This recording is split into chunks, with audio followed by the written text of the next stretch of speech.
I don't want to eat them ever again.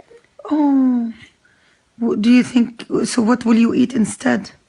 I will eat whatever there's on the table, but not chicken or meat. Why do you think it's? Why do you think you don't want to do that? Because they're animals and I like animals. So what will we do if we miss eating chicken and meat? I don't miss eating chicken and meat. How about fish? Fish? Yeah. Fish? Is it an animal? Yeah. I won't eat that either. Oh my God. So what? I won't eat animals! Okay. So what do you want to eat? What kind of food do you want to eat? Anything's on the table but not animals.